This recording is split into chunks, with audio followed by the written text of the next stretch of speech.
নমস্কার, আগমনীর ক্লাসরুমে আপনাদের স্বাগত জানাই।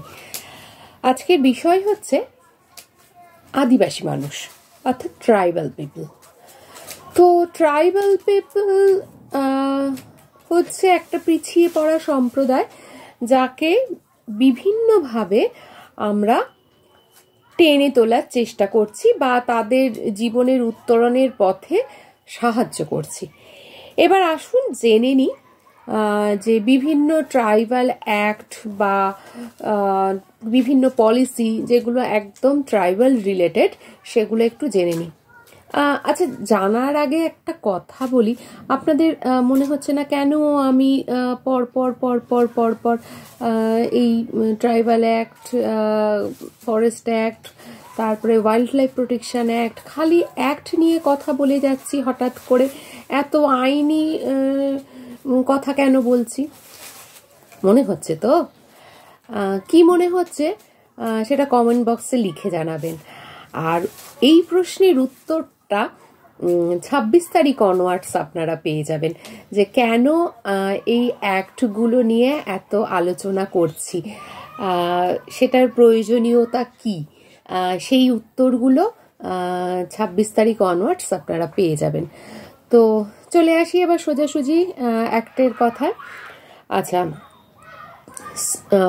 Schedule caste schedule tribe prevention act 1989, যেখানে বলা হয়েছে যে যত ট্রাইবাল পিপল আছে তাদের যদি কোনো কারণে উচ্ছেদ হয়ে থাকে, মানে তারা তাদের নিজস্ব বাসস্থান থেকে যদি আমাদের কোনো ডেভেলপমেন্টাল ওয়ার্ক বা অন্য কিছুর জন্য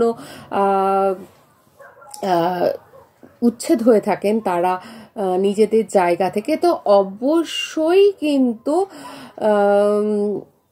অবশ্যই কিন্তু সেকে তাদের একটা রিহ্যাবিলিটেশনের ব্যবস্থা করতে হবে।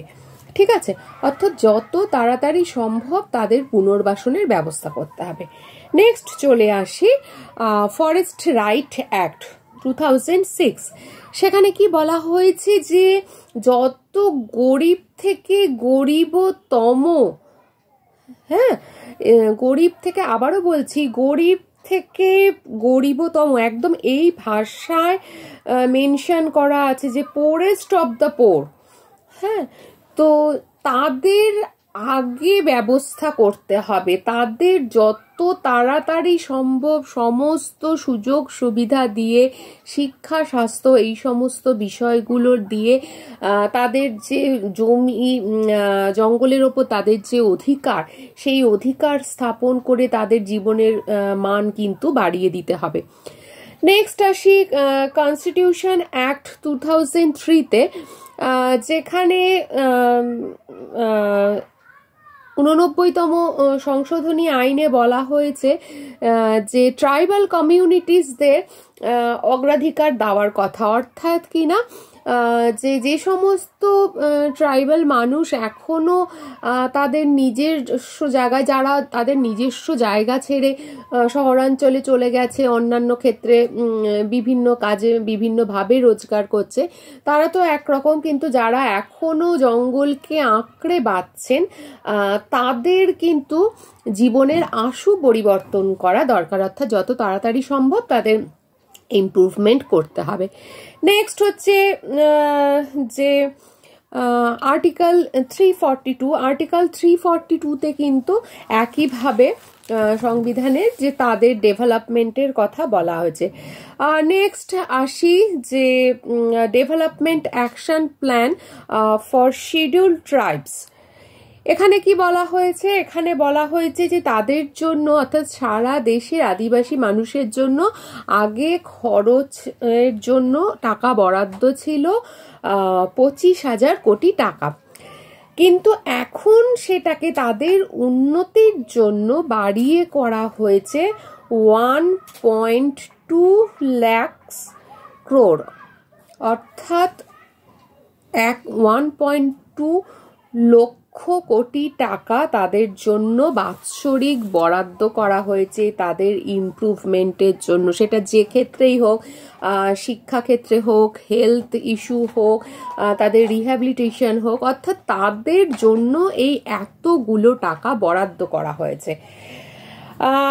নেক্সট হচ্ছে ধরতি আবা জনজাতীয় গ্রাম উৎকর্ষ অভিযান। এর মাধ্যমে কিন্তু আদিবাসীদের কাছে পৌঁছানোর চেষ্টা এবং তাদের উন্নতি করার চেষ্টা করার কথা বলা হয়েছে। এছাড়া পিএম জনজাতি আদিবাসী ন্যায়া মহা আদিবায়ান স্কিম ফর ট্রাইবাল এম্পাওয়ারমেন্ট, অর্থাৎ আদিবাসীদের নিজস্ব শক্তি, নিজস্ব উন্নতি, তাদের এই সমস্ত ঘটানোর জন্য কিন্তু এই সমস্ত বিভিন্ন নীতি কিন্তু ভারত সরকার ঘোষণা করেছেন। তো সুতরাং এতগুলো নীতি, এতগুলো অ্যাক্ট তাদের জন্য তৈরি করা হয়েছে, কিন্তু তারা কতদূর বেনিফিটেড হচ্ছেন, আমি সেই প্রশ্নের উত্তর খানিকটা আপনাদের কাছে চাইব, যে আপনারা এরকম কিছু জানেন কিনা যে তারা কতটা বেনিফিটেড হচ্ছেন। আর বাকি উত্তরটা আমি 26 তারিখ অনওয়ার্ডস দেব। সুতরাং আজকের মতো এটুকুই রইল। ভালো থাকুন, সুস্থ থাকুন, নিজের চারপাশ সম্বন্ধে সচেতন থাকুন। আর যারা আমাকে আশীর্বাদ করেন, ভালোবাসেন, তারা চ্যানেলটা লাইক করবেন, শেয়ার করবেন, এবং যারা এখনো সাবস্ক্রাইব করেননি তারা সাবস্ক্রাইব করে নেবেন এবং অন্যদেরও বলবেন সাবস্ক্রাইব করে দেখতে। তাহলে যে আমার পুরনো ভিডিওগুলো আছে তারাও সেগুলো দেখতে পারবেন, কারণ আমার প্রতিটাই তো একটা বার্তা দেয় আমার প্রতিটা ভিডিও, তো সুতরাং সেই বার্তাগুলো আপনাদের কাছে পৌঁছাক আমি চাই। আর দ্বিতীয়ত যেটা বলবো সেটা হচ্ছে ওই স্কিপ না করে পুরোটা দেখবেন, না হলে কখনো হয়তো ভুল বার্তা চলে যেতে পারে, সেটাও সাংঘাতিক হয়ে যাবে তাহলে আবার। তো সেই জন্যই সেই সাবধানতাটুকু অবলম্বন করবেন এবং পাশের বেল আইকনটা টিপে রাখবেন। তবে এটুকু বলতে পারি, একটু আপনাদের হিন্ট দিতে পারি, যে 26 তারিখ থেকে আপনাদের আত্মার শান্তি এবং মনের তৃপ্তির ব্যবস্থা করব, এবং যা যা প্রশ্ন আমি আপনাদের এখন করছি তার উত্তর কিন্তু অবশ্যই দেব। নমস্কার আরও একবার।